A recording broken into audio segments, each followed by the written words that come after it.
Antanil Tulian Mildanine, and thank you once again for joining me. My name is Lord Aramil, coming at you again both on YouTube and on Facebook. Oh, this is just a little bit of juggling back and forth, but I'll make it work. And today we are going to be kind of a sequel to last week's video, just how to oh well, not how to be a new player, that's pretty simple, but my tips and tricks for new players to Dungeons and Dragons. Now, D&D has been exploding in popularity for with the past decade easily. So I feel like any amount of tips and tricks and suggestions that I forgot to go live on Facebook, Facebook, Facebook.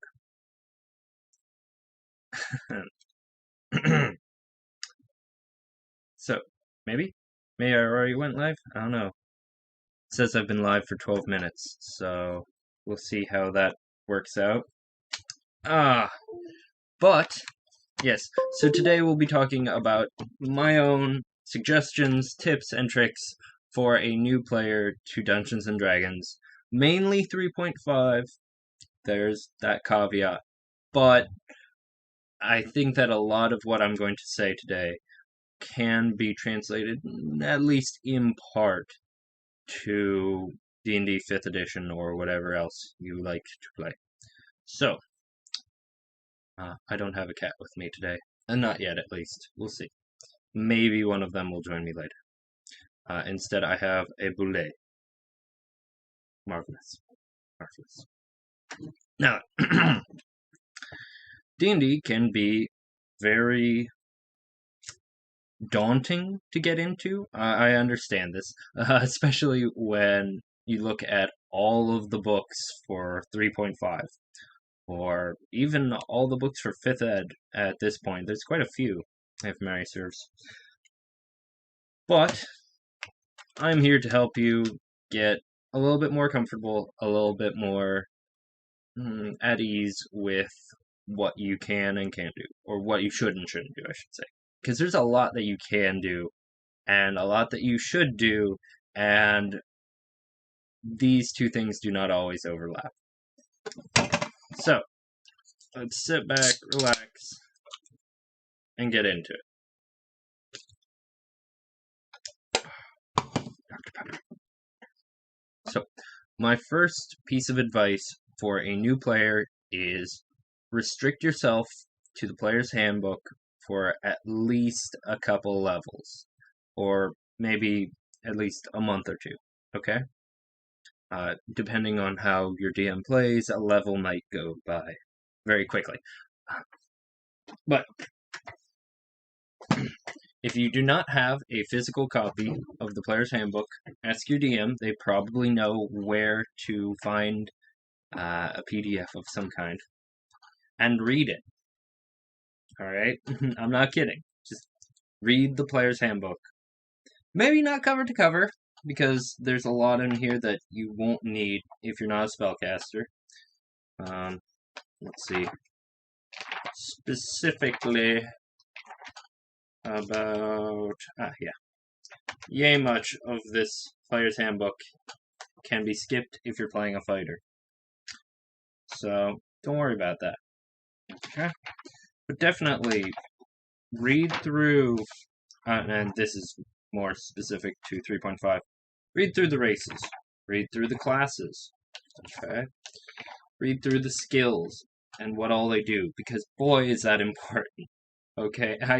I can't tell you how often somebody has asked me, like, hey, how do I get up on top of X, Y, or Z?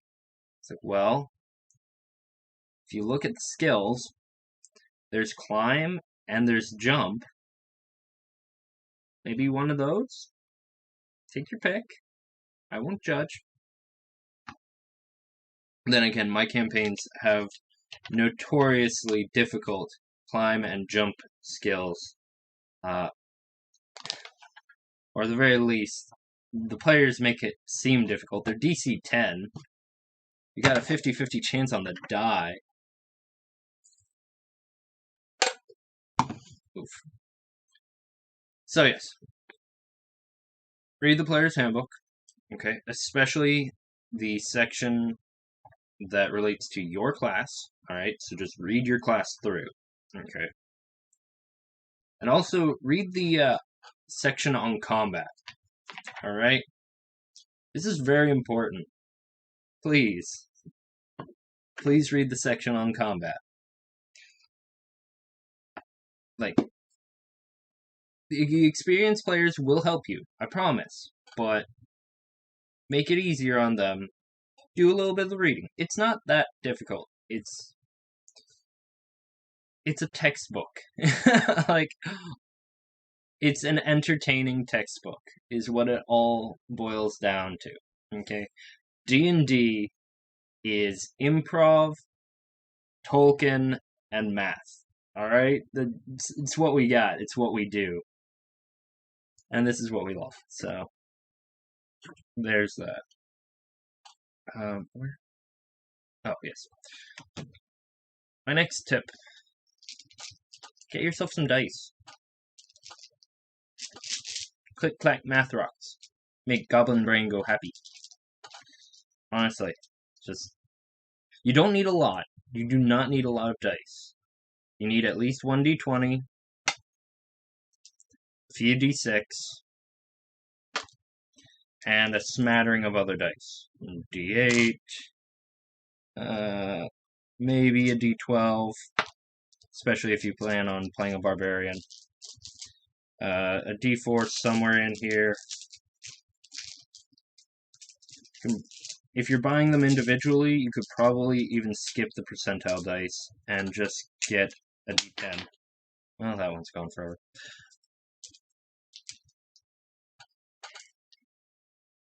D10. Once you have all the dice that you strictly need, you can go out and you can get weird ones, alright? Like this honking monstrosity. This is a D30. I enjoy it. I have no use for it, but I like to threaten my players with it every so often. It'll probably make a good sling bullet.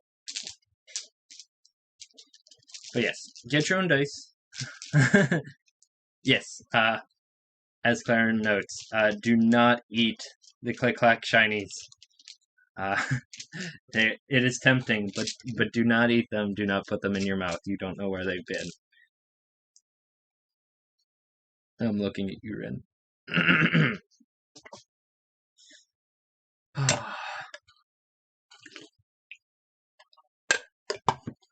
Oh, alright. But yes, get your own dice, because, granted, you can go a long way with just borrowing dice, but it's best if you have your own. You have your own rapport with them. And right now, during this time of COVID lockdown, it's not very important, I'll admit. While we have things like Roll20, which has dice rollers for us, whatever. I only use my dice like once a week. But when we're back to in-person things, hopefully by midsummer, really hoping, please. I want to see my friends in person, please. Having your own dice is very helpful. Yes. Let's see. Next up. Remember that even if you memorize every rule in the player's handbook, the DM can and will educate and decide that one rule may or may not make sense and is fully within his or her power to utterly dismiss one rule or change a rule or add a new rule. Now, preferably, this is done before the campaign and everybody is told what this new homebrew rule is. That's the ideal. Okay. Slightly less ideal, but still valid, is maybe you are not playing a video game. Okay. So there will come times when you do or say or experience something in D&D that the rules don't cover. Okay? You have gone beyond the programming, as it were. And that's why the DM is important, because they will, at that time, have to sit back, think, and decide what happens and how this plays out. From a rules perspective, this is a bit more delicate because you start establishing precedent, and then, if it's just kind of an off the cuff rule, then it might turn to be rather unbalanced in the future. Just remember that uh, remember that your DM is an imperfect being, all right, or who is trying to create an entire multiverse. So give him some slack. There's another great rule, suggestion. Give your DM some slack. Oh, sorry. I am just now getting caffeinated. Oh, cool. We have somebody on the Facebook. Hello. Oh, and as a side note, anybody who is watching this on Facebook and finds this in any way, shape, or form entertaining, I have this and future video. Yes, future videos, and more importantly, previous videos on my YouTube, where I'm less, pulling one of these. So, if you like this, please head over to my YouTube. Or if you don't know where to find me, just ask me, and I will send a link. Finger guns. Finger crossbows. Let's see here. In other news, as a newer D&D player, okay, I suggest to you, don't play a spellcaster. Just straight out the gates. Just spellcasters are innately more difficult to play. Okay? They are very rewarding to play, but they are more difficult to play. So take that as you will. Not to say that non-spellcasters aren't rewarding to play. And that's where we're really going to get into here, is my suggestion for anybody who is just brand new to the game, has never played anything D&D like, play a fighter. Just straight up fighter. Fighter is very baseline, very linear progression. What do you do this turn? I hit it with a stick. Okay. Just that kind of thing. They're versatile, so you could play the full plate mails, Y-hander, just smash fighter. Or you could play the studded leather bow, archer, ranger. I am terribly uncaffeinated. That's terrible. So you could play the studded leather archer in the back. Both of these are fighters. Both of them perfectly valid. Alright. To continue that thought process, rogue is also a very valid thing for somebody who has some inkling of what they like, wants to be perhaps more helpful outside of combat, this is also very important to know like what kind of campaign you're playing in, though.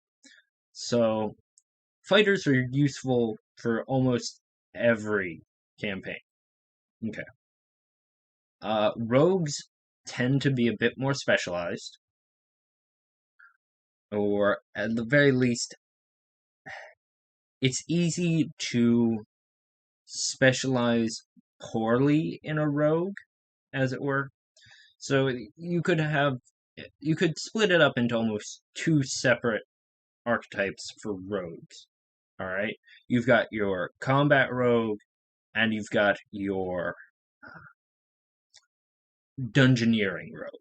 All right, you're breaking and entering rogue, and honestly, you can mix and match, and after about third or fourth level, if you're not trying to specialize too much, then these often converge again. But stick with me. It's important to note, basically, does your DM plan to have a lot of dungeoneering or breaking and entering in outside of a dungeon? Because if that's the case, then you want to invest heavily in things like open lock, disable device, especially. All right. If you are the rogue, have those two skills, and search. All right. You need those three skills.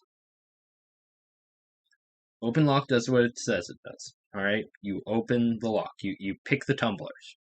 Okay.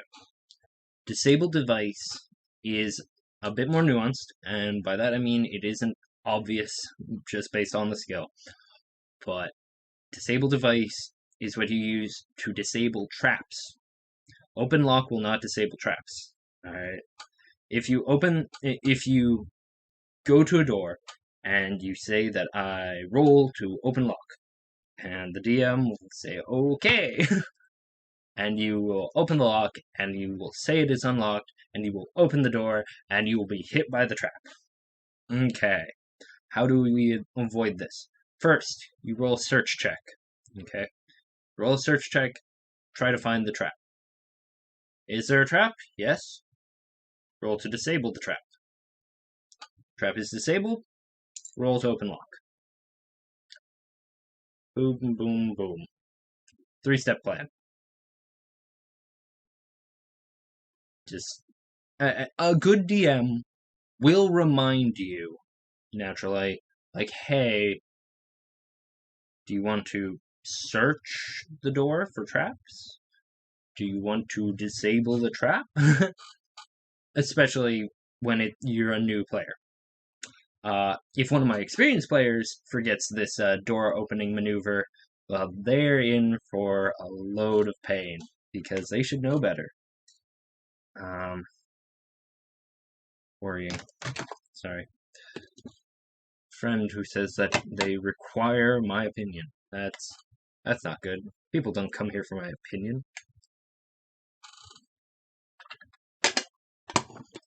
Oh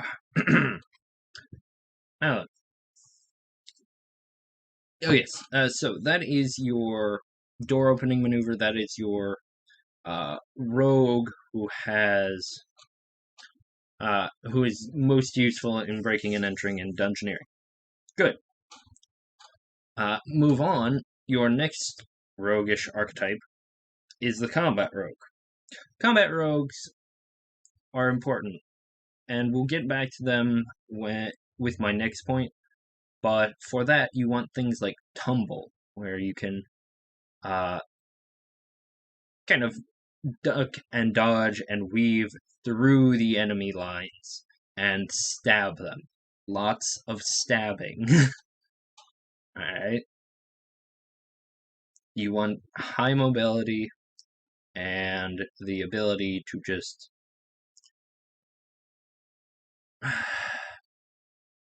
stab. Honestly, it just that's what it comes down to, is move and stab. And rogues get a metric butt ton of skill points. So you can honestly, especially at higher levels, be very specialized to both backstab, and open locks. This is good.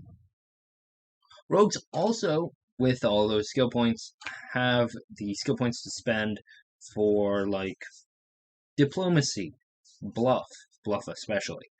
Bluff is also useful if you're a combat rogue. Actually, I'm going to quickly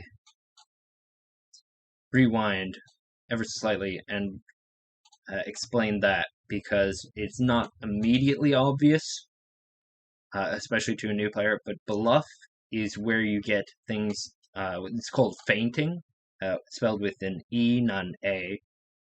So it's where you feint, and you're basically throwing your opponent off balance. So if you're a combat rogue, you want, like, improved feint, feat, which makes it a move action, okay, to feint in combat. So you feint, and then you stab them for extra damage. And there you have it. You have an effective 1-2 punch that you can keep doing turn after turn after turn. And the opponent will get increasingly frustrated that you keep dodging around and shanking them in the ankles. And that is how to play a combat rogue. But yes, you have the skill points that you could be the voice of the party. And this isn't as difficult as some people make it out to be. Okay? Really, it depends on your DM.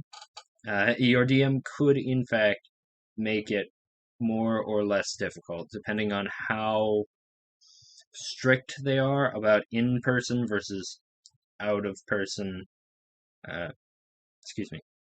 in character and out of character. Yes, Claren. In character and out of character conversations.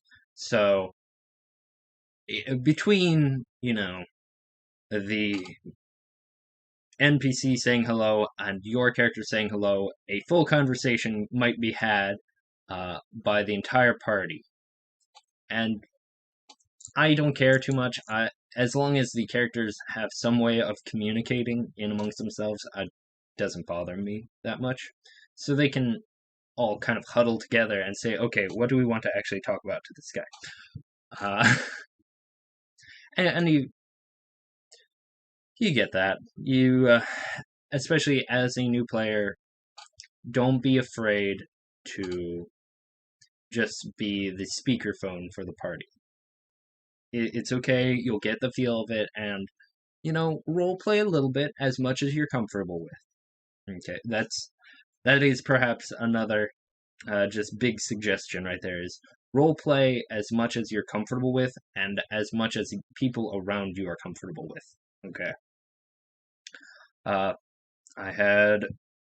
still have the player, but he had a character who, it was very clear when he was talking in character, because he had a pretty thick accent, because he was from a distant part of the world. So we always knew when he was getting ready for session, because he had a very specific, not mantra, but he was playing a wizard, so it was something like, allow me to stimulate your gray matter. And yeah, it's something like, and it allowed him to at least start in and get ready to speak in this kind of little bit of Middle Eastern to Indian accent, and you really fit his character very well. And I'm really just not doing it justice, but I'm trying.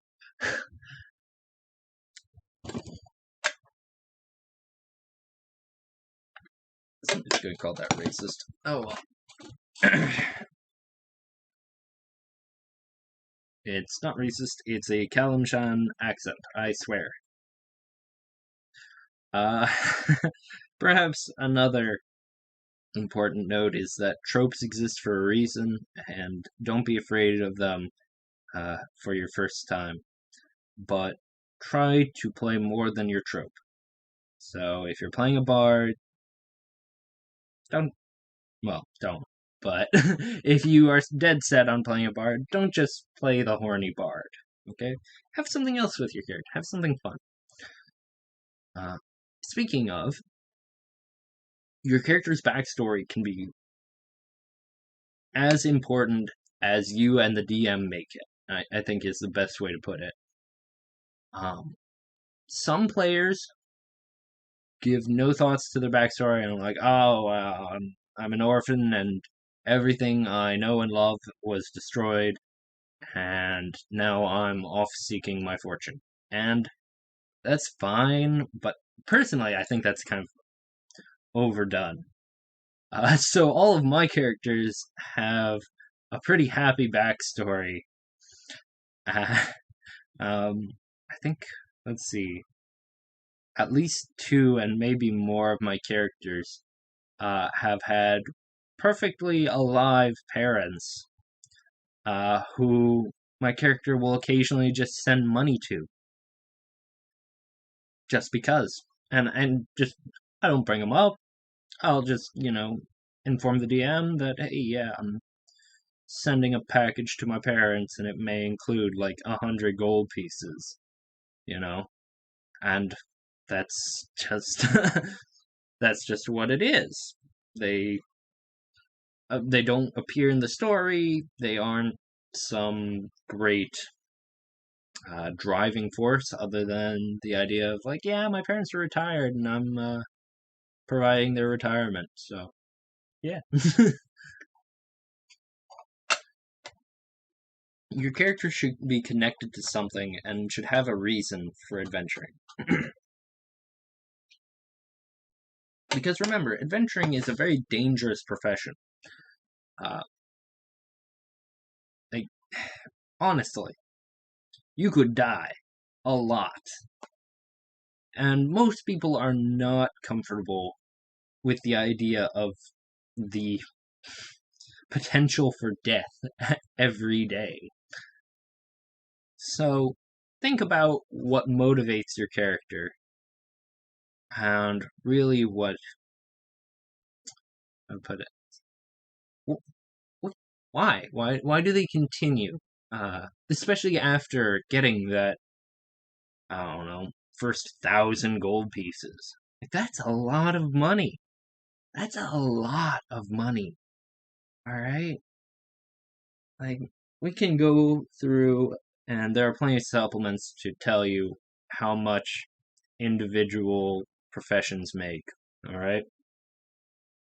And most of those are in the silvers per day. So, like, I think on average, people make like maybe a half gold a day. So, all right. So if you go through a dungeon or whatever, and you get 1,000 gold pieces, that's a big chunk of change. All right. So, what does your character do with this? And why do they continue to adventure after? So, things to think about. Also, a fun thing to remember is that genetics in D&D are extremely simplified. Basically, only what your parents are matter. So, as an example, let's say that your mother was a half-elf and your father is a human.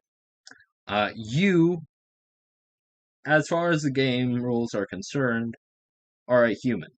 You will have no benefits of elven lineage, and all the benefits, being what they are, of the human lineage. And that's fine. And maybe you want to show off some sort of the elven heritage. Maybe you have, I don't know, golden hair and ever so slightly pointed ears.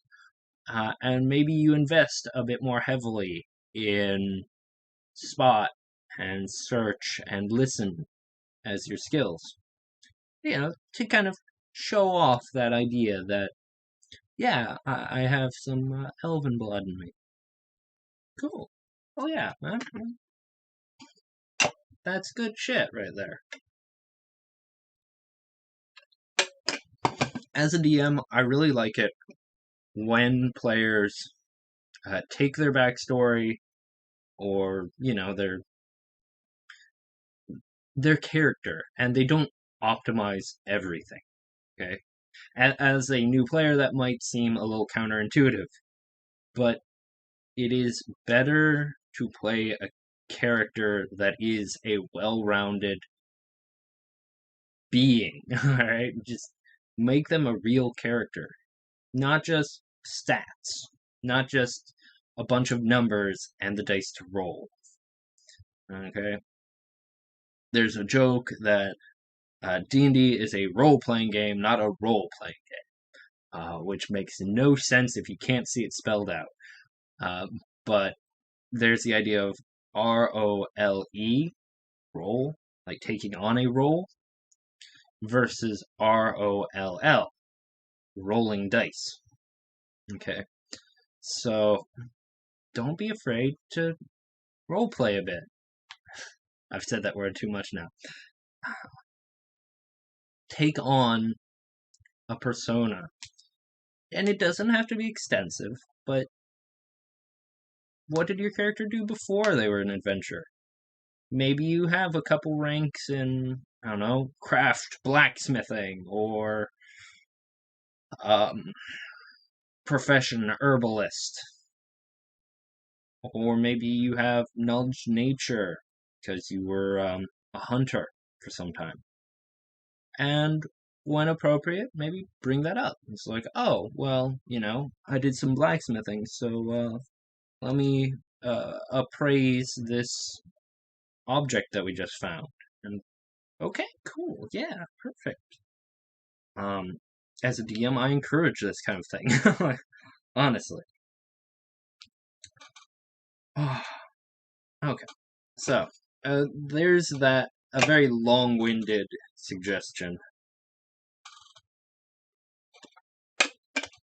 but I think it's important, and I believe personally that it is underutilized.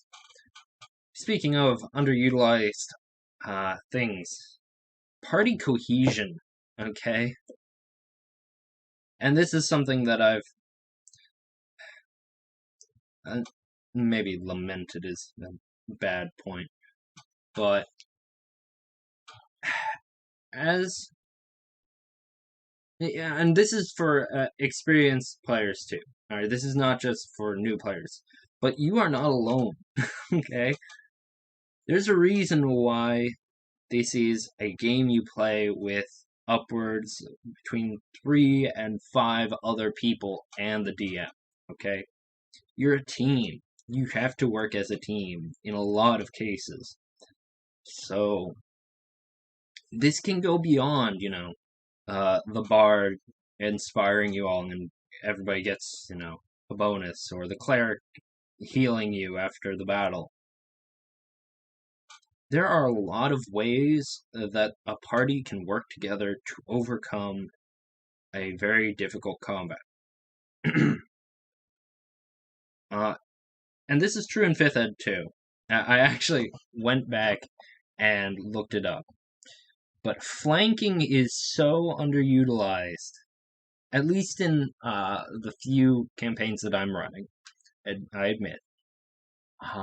So it might just be my players. But flank, good gods. Alright? In 5th Ed, very simply, it just gives you advantage. Hell yeah. Take it, why not? In 3.5, well, you get a +2 to hit, which is pretty nice, just in and of itself, just flat bonus. If you're a rogue, going back to that combat rogue, alright? If you're flanking with another person, then you get your sneak attack damage. Hell yeah. So if the rogue tumbles to one side, the fighter sidesteps to the other, and they both shank the enemy, then you're doing significantly more damage. All right. Don't be afraid to use aid another. Okay. This is, at least in the campaigns I'm running, aid another is utilized very well outside of combat, but people tend to forget that it can be utilized inside of combat. So what do I mean? Well, let's just pretend that you are having a terrible time trying to hit the big bad evil guy, the BBEG. All right. Um, you let's say there's the fighter on one side and the rogue on the other, and neither of them can really hit very well. Well, or we'll start it out with them facing non-flanking. Okay, if they move to flank, there's a +2. Then let's say the fighter decides that the rogue could probably do more damage. Uh, now that they're flanking and he gets sneak attack. So the fighter uses aid another. What he does is, I think it's a DC 10. So he makes basically an attack roll against like a DC 10. And if that succeeds, he can either give the rogue a +2 to hit, or I want to say it's the rogue a +2 to hit, or a -2 to the enemy's AC. Either way, it's in here somewhere. Read the book. The point is that you can give a net bonus of +4 to this rogue to hit. And that, especially at low levels, but even at high levels, that can be significant. All right. Toss on a bard doing, I don't know, inspire courage, competence, bardic inspiration, whatever. Cool. That rogue is now at like a +5. Maybe the wizard has cast grease. All right, on the big bad evil guy's shoes. All right, you get and now he's fallen over and can't get his feet under him. All right, now he's prone, and we're just you take what could be a very difficult fight, and you turn it into uh, a bunch of people standing around some prone dude and beating him to death with sticks. All right, like this is. I'm not going to say that this is the most climactic way to kill off the big bad evil guy, and boy, is it frustrating as a DM when the players do this.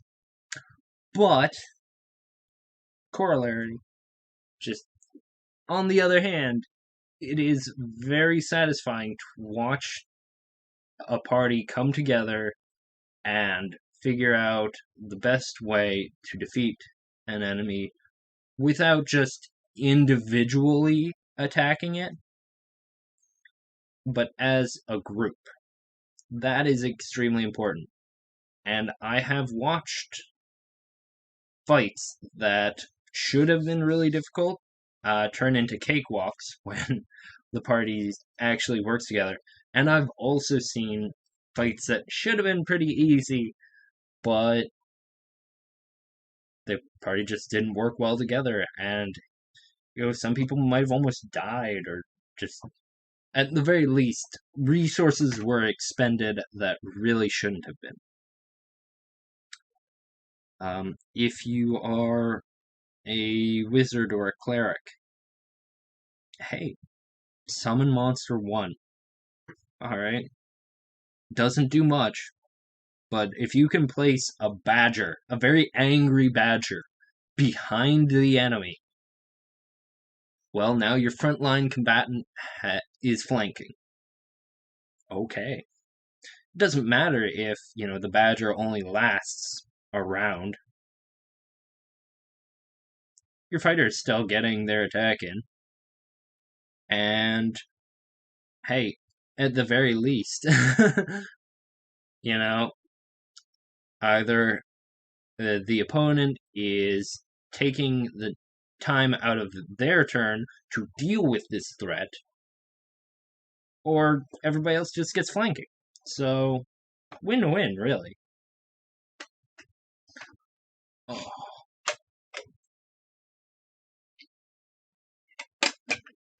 And this is kind of a basic idea for that almost every group can really not just appreciate but also make happen. There are a lot of ways that players, it's almost infinite how many ways players can really come together and change up how a battle will work. Okay. Maybe you have a ring of stone shape.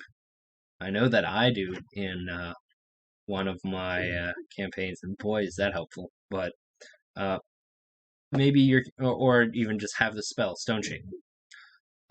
So terrain manipulation, very fun, very frustrating sometimes as a DM, but turn that wide open area into a funnel for the enemy. Okay, not literally, but just you take your dude with the highest AC and you place him in the center there, and you basically close off everything but him. Okay, now instead of getting past, slipping around that fighter and attacking the soft, squishy cleric, now all the enemies have to go ahead and fight the fighter.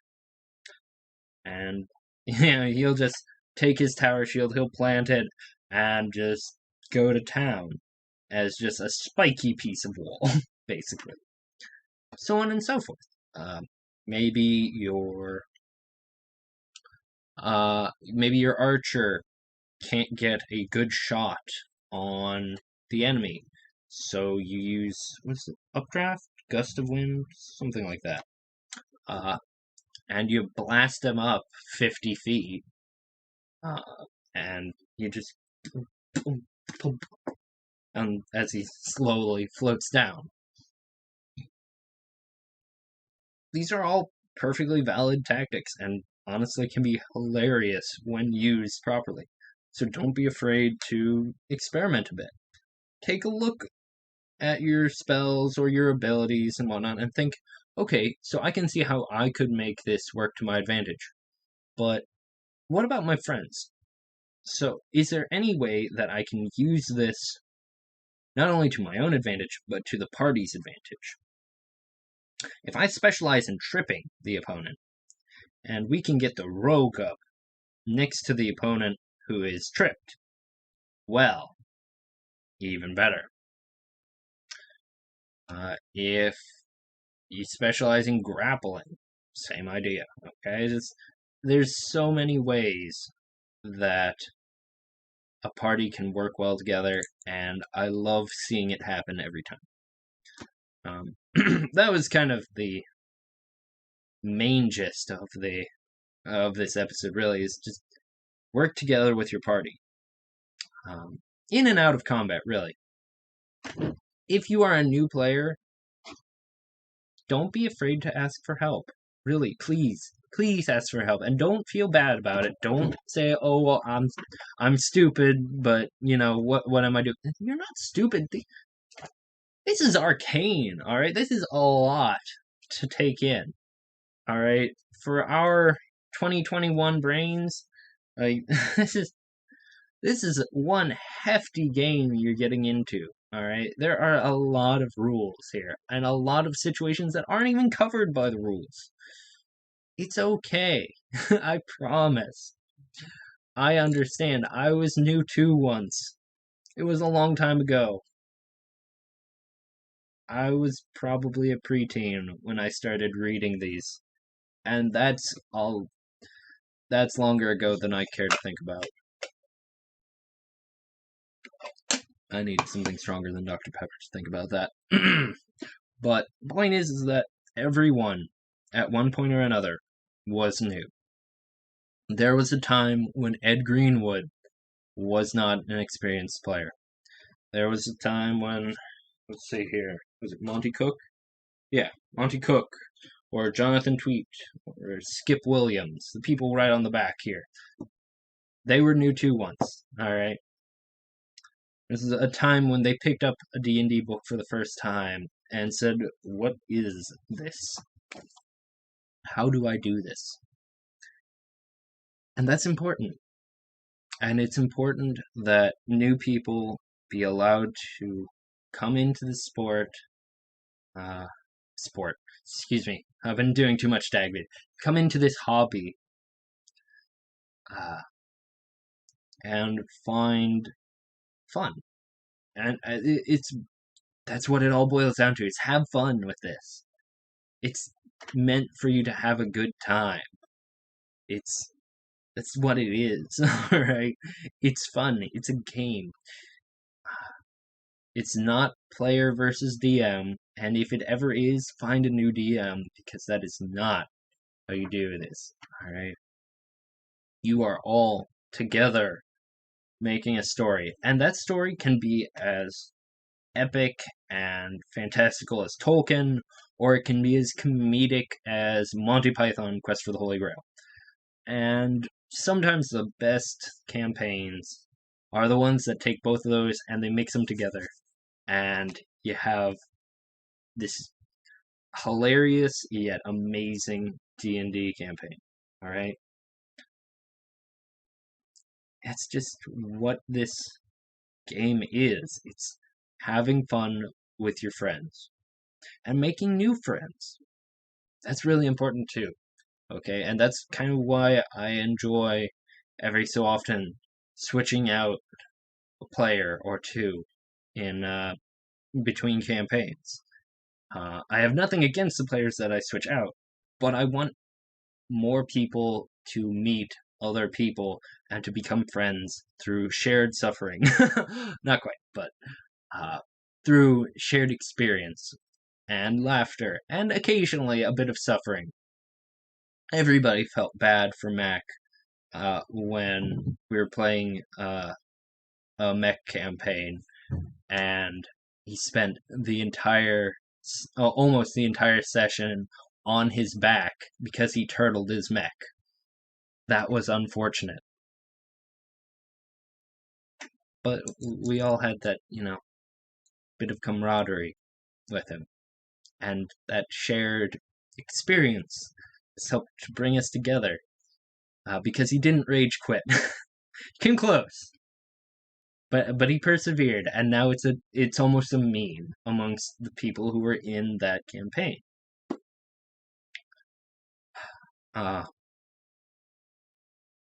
Anybody who has played with my buddy Crixus will laugh when one of us grumbles and says, I need a drink. Hi, welcome back. Glad you could make it. I'm glad you're watching.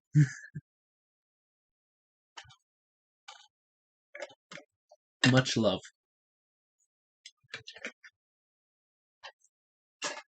Oh.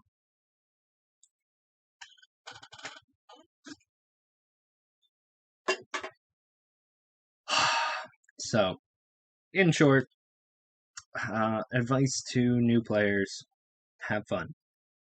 Okay? Ask for help. Read the source material. And try to work alongside the rest of your team. This is what you guys are. You are a team. You are a bunch of adventurers who are in situations, and you should work together. That's why it's not even just a meme, not just a rule, but there are songs, alright, on YouTube here of don't split the party, okay? And I've talked about, exceptions to that, but do not split the party, because the party is your strength, Okay? Alright. Well, I think that is about all I wanted to uh, cover. I've been going for about almost an hour now. So, I want to thank you all for joining me, uh, especially Claren and Mac for chipping in. And until we meet again, dear friends, Antaniel Tulien Mildenin, and farewell.